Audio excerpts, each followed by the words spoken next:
Ayun. So, good evening guys. Ngayon po ay Thursday, November 27, 2025 at mahina.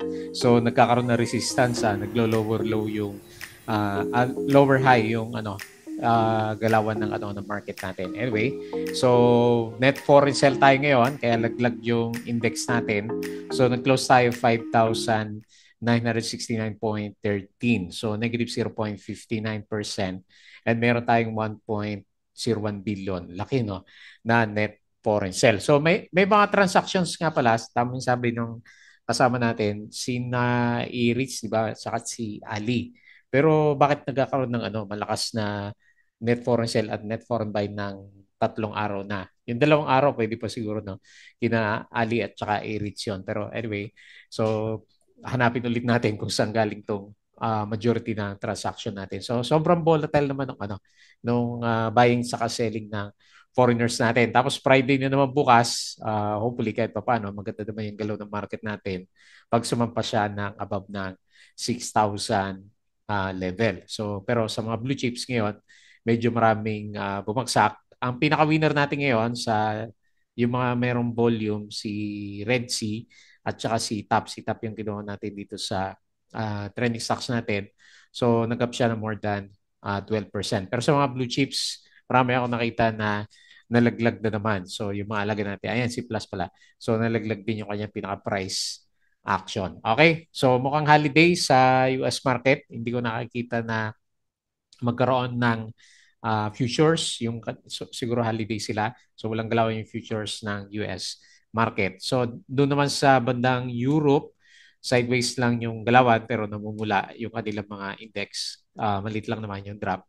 Sa Asian markets, mixed din tayo pero para mas marami yung berde. So, maganda yung galawan ngayon, crypto. Ayan, nakabalik ng tama ba yun? Nakita ko. 91K yung nakita ko kay Bitcoin kanina. Ayan, panalo yung, yung trade natin kay Sol. Hopefully, diretso yung kanyang recovery ng mga cryptos natin bago magkaroon ulit siya ng pullback. Ito yung first time nila mag-breakout sa mga moving average din. Okay? So, yun lang yung galawan sa global market. Dito sa Philippine market, yung mga pinaka-main news, si BBM at saka si Saldico pa rin. Ayan. So, tinuturo pa rin ni Saldico si BBM. Ayan. So, parang minabasa ako, iimbestigahan din daw si BBM kasi nasama doon sa mga revelation ni Saldico. Pero tignan na lang natin. Tapos yung marami pa rin yung nabibigyan ng mga arrest warrant. Okay? So yun yung major news sa market natin. So nanguna sa lista natin si TAP. Actually si dito pala yung nanguna. So si TAP nag-up kasi siya ng 12.09%. So ang ganda ng galaw ni TAP, no? So ang lakas ng recovery nito. Meron siyang 1.48 million na net foreign sell. So nag-breakout siya ng konti, hopefully ma-sustain. And then si dito, ayan, nag-top notcher pala si dito sa trending stocks. Nag-drop kasi siya ng negative 9.09%. So malakas yung drop. Below piso na pala to si dito natin. Tapos meron siyang 31.87 million net foreign sell. Ayan, medyo pabulusok yung galaw niya. Tapos si Plus, eto pabulusok din. Negative 4.64%. Pero meron siyang 5.30 million na net foreign buy. Si Web, namamayagpag, diretso, no? Nag-up siya ng 4.19% and meron siyang 1.44 million net foreign buy. Si PXP, medyo nauntog siya kanina pero okay pa rin. Maganda yung closing niya. Nag-up rin siya ng 4.8%. Meron siyang 129K net foreign buy and then sinama ulit natin si Golden MB, si Haven, nag-up siya ng 2.31%. Buwan, nag-normalize na. Zero yung kanya net foreign sell. Okay po. So disclaimer ulit sa mga bago sa channel natin. As usual, yung ating review is for education purposes lamang po yan. So huwag mong gagawin din to as a reason para mag-buy, sell, or hold ng stocks. Meron po kasing risk na involved sa market.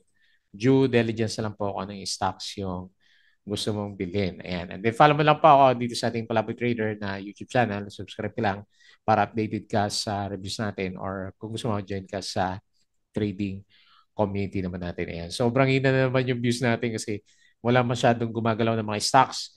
Company reviews, Si Maynilad, aba pa rin naman ang IPO. Tapos profit or loss sa market, ayan yung mga sample trades natin, mga basic indicators, technical analysis, so magwi-weekends naman.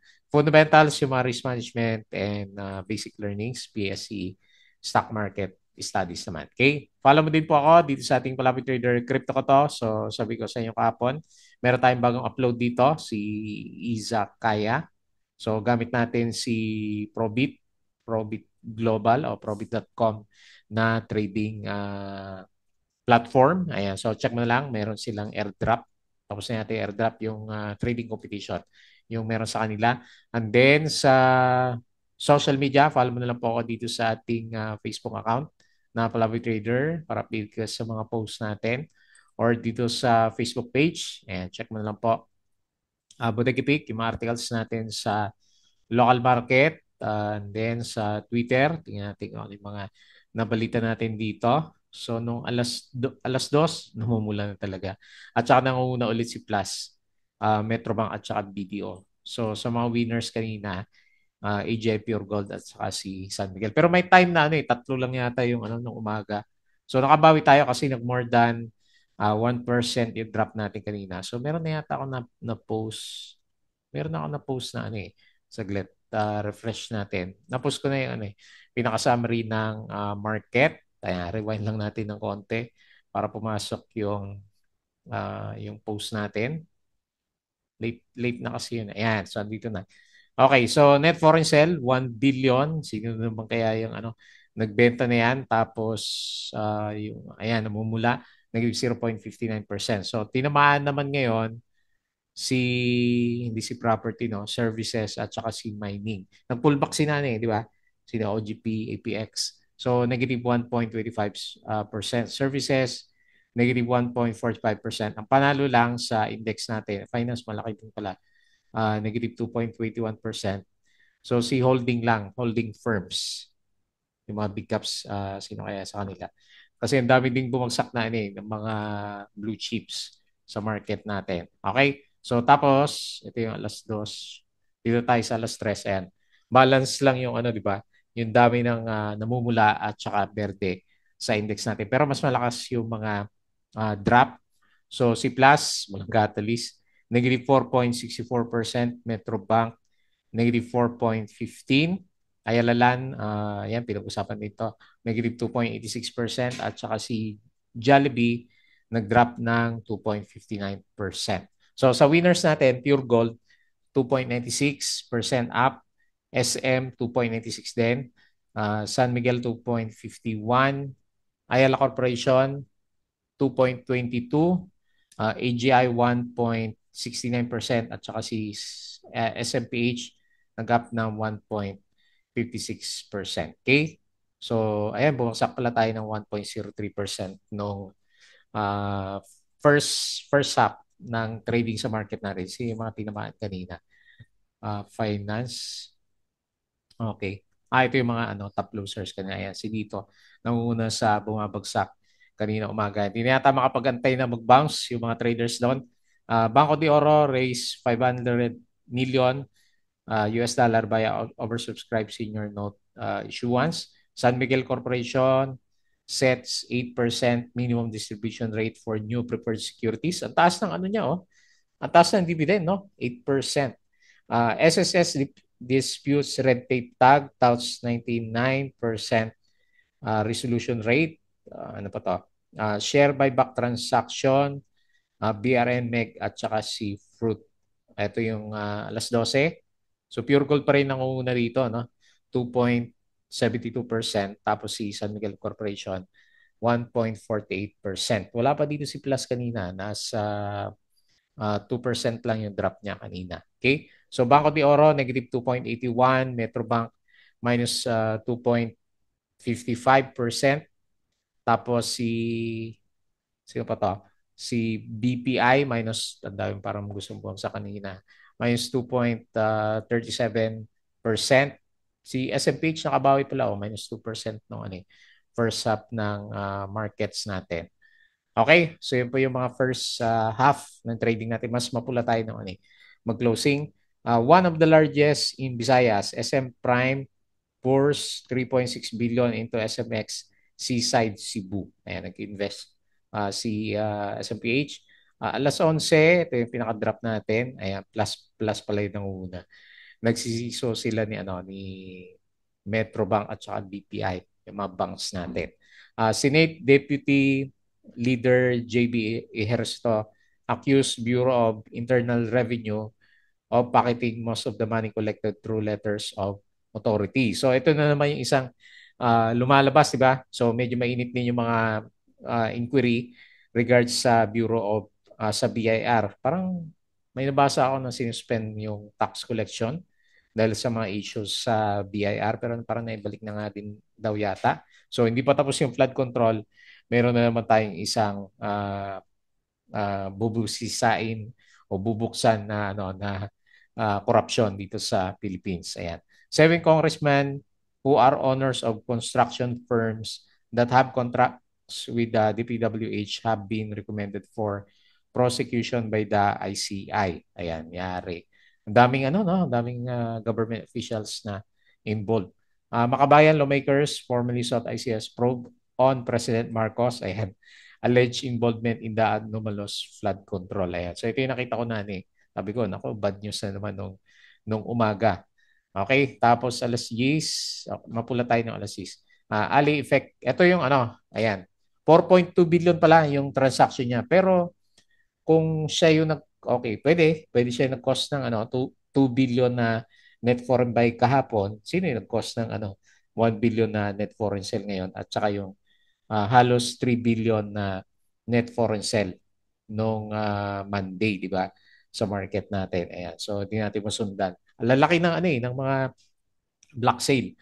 Japanese stocks were higher. So, maganda yung majority ng Asian markets. Okay. So, drop tayo ng 1% ng mga alas 10. Ali sells 4.19 billion worth of Aries shares to boost float and support 19.5 billion property for share swap. Ayan. So, swap sila ng swap ng shares. Okay. SMPH reported 70% take up in Hamilo cost and continuous expanding. Manila Water enhanced sustainability pillars. GGS, sa kanya pala itong GoTime Bank.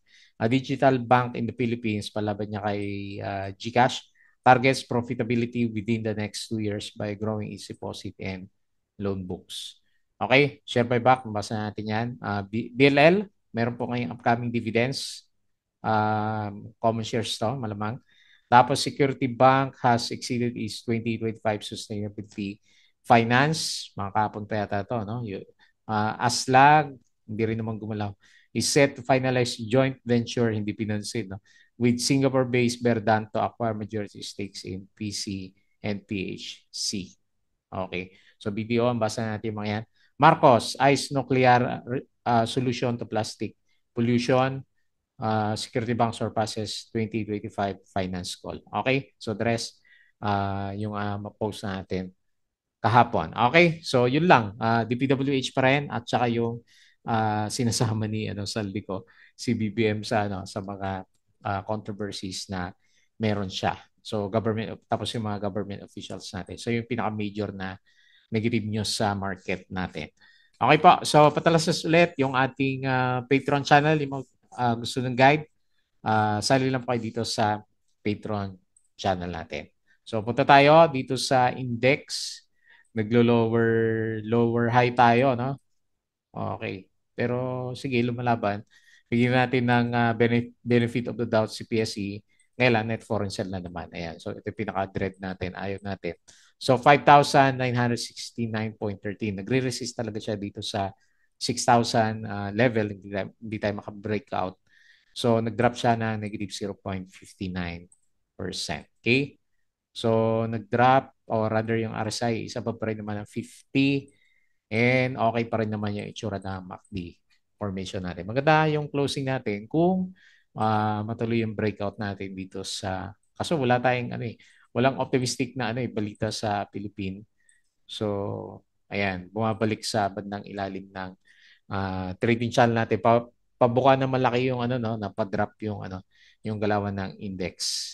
Ayan. So antay-antay na lang tayo, no choice para sa mga maraming blue chips na hawak at hindi makasabay dito sa mga movers sa market natin. Ayan, oh, daming drop na naman kanina. So, ang pinaka-notable dito si dito kasi drop siya ng 9%. Si Ali drop na naman siya. Okay. So, ang daming laglag sa mga blue chips. Okay. Red Sea yung nanguna. Laki naman ng kandila nito.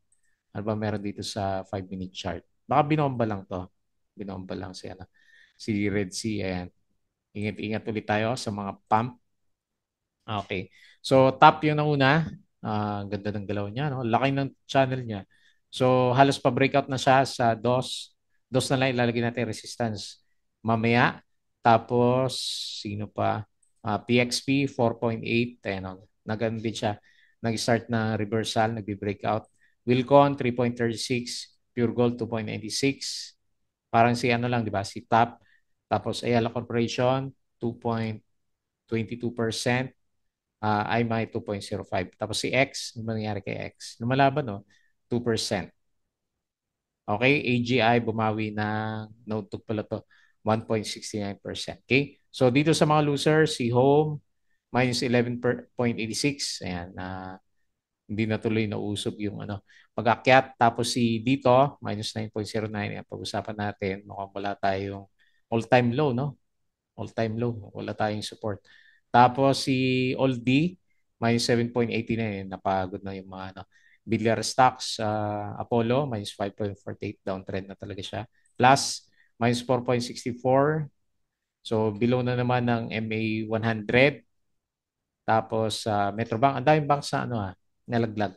Minus 4.15%. Bloom, minus 3.47. Daming laglag. At saka si Ali, minus 2.86%. Okay? So, tingin tayo dito sa galaw sa global markets. So, walang trading sa US, wala silang futures. So, pero kagabi malakas yung closing ng dito sa US market natin, no. Ayan. Hindi mo lang tayo makasunod dito sa US na to. Tapos Europe, ayan, bumabawi na siya. Bumabawi na yung galawan sa Europe. Okay. Tapos sa Asia markets, mayroong bagsak pero majority is up pa rin naman siya. Okay? So kumbaga healthy yung global markets natin. Okay, so ito na. So over the weekends pabawi kaya tong si Bitcoin. Ayan, nag 90K ulit tayo. Good. So ang laki ng up nila ngayon, no? 5% up si Bitcoin. Ayan. Tapos si Ethereum 4%, 91K ulit. XRP 2.18, hindi masyado umakyat to. Tapos si Sol, ayan, yung alaga natin. So nag-up siya ng 3% ngayon, 142. PRX 0.87 and Dodge up ng 1.83%. Hindi sumabay si Dodge ngayon sa spike ni Bitcoin. Ayan, so medyo bumabalik na yung mga cryptos natin. Makabalik sila, no? Kasi nakapulo tayo sa bandang baba. Okay, so pag-usapan natin yung ating trending stocks. Okay, so unahin po natin si Top Nap Share for the week. So malaki din yung galaw ni Top, ha. Bukod kay Haven, kahit pa paano, maganda yung galaw niya. So mula dito sa breakout area niya, nag-up na siya ng halos 39%.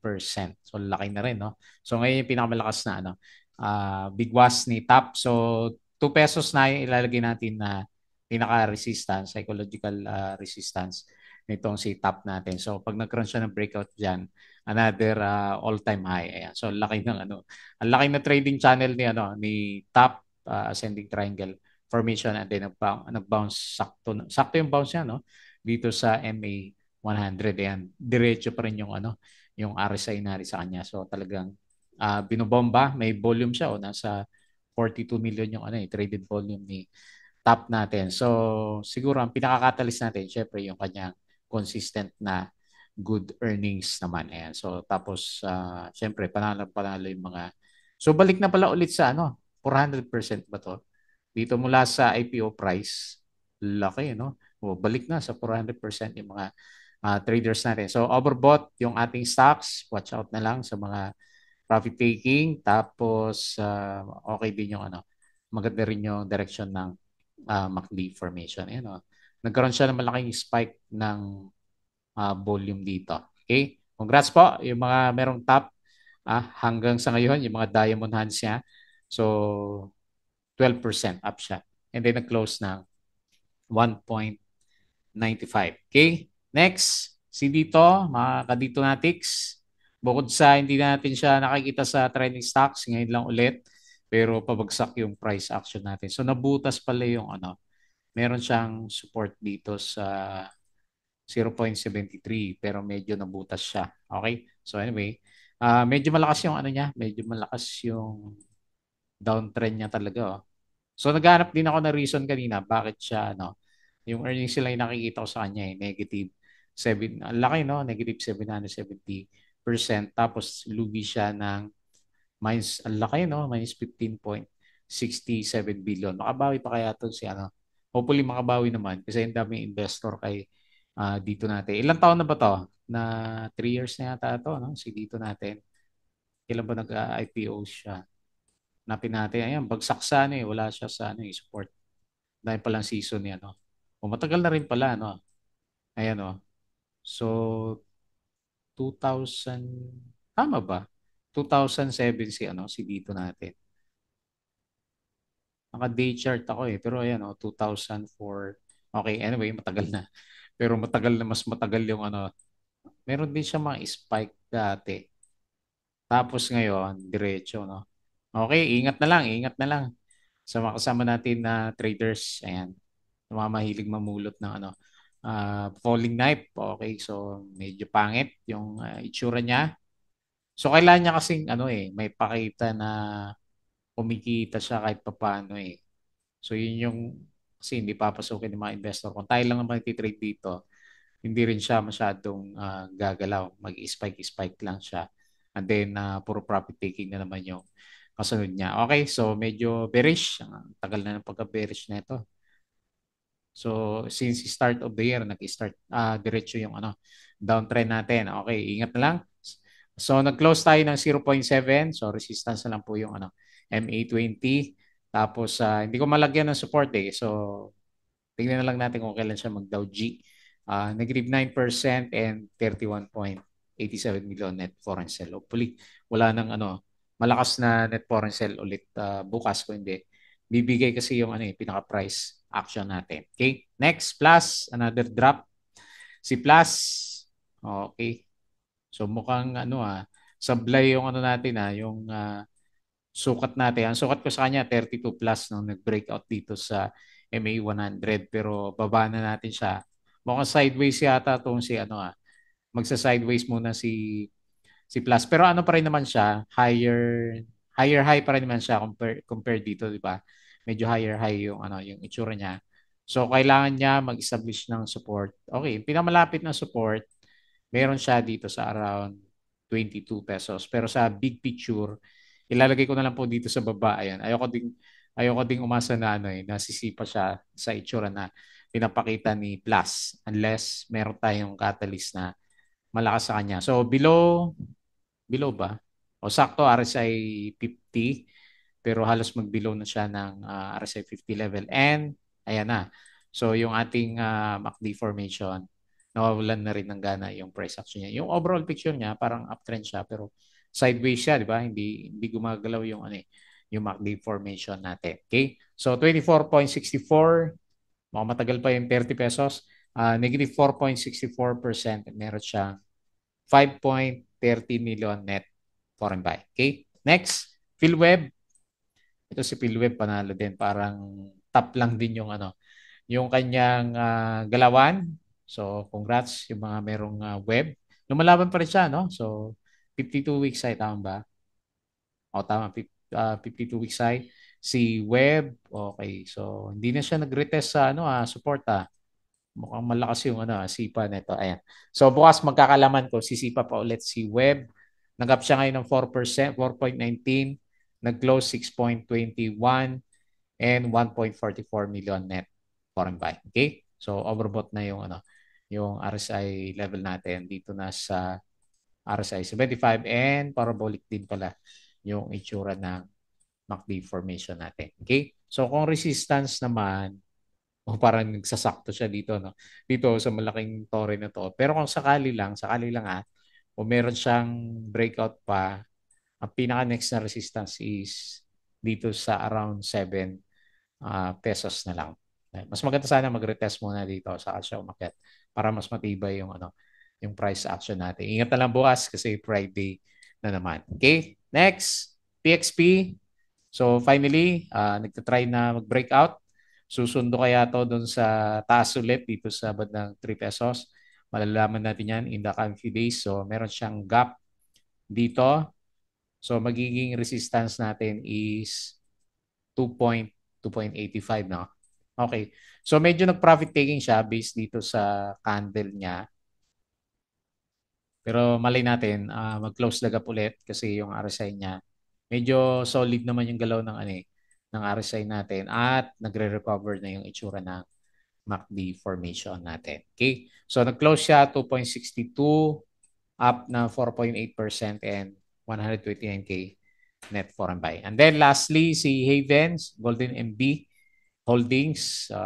Okay, lumalaban, no? So, babalik natin yung support pa rin dito sa MA. Tama ba yung drawing natin? MA20 and sige, taas ulit natin. Dito sa 2,306. Mali mo, mag-spike siya. And, pero matagal nga na resistance to, no? Itong area na to. Panalo pa rin yung mga holders natin. Watch out na lang bukas kasi Friday nga. So, nag-close tayo 1,816 up na 2.31% and wala, zero net foreign buy. Yung RSI niya steady lang, 51 and bullish yung itsura ng MACD formation natin. Ang laki ng season niya, no? Okay, so yun lang po yung ating review for today's trading. So medyo matamlay pa rin yung ating mga alaga. Mahina yung mga alaga natin na blue chips kasi yung foreign. Ang lakas ng season ng foreign buying saka selling dito sa sa market natin. Okay, so yun lang po yung observation. As usual, bago tayo mag-close, please don't forget to subscribe dito sa ating Palaver Trader na YouTube channel. Join ka lang sa group, guys. Kung gusto mo ng guide, crypto ko to, follow mo na lang, Facebook account, Facebook page, Bodega Peak, and Twitter sa guide dito naman sa Patreon channel natin. Okay po, so yun lang. Maraming salamat. Kita ulit tayo bukas.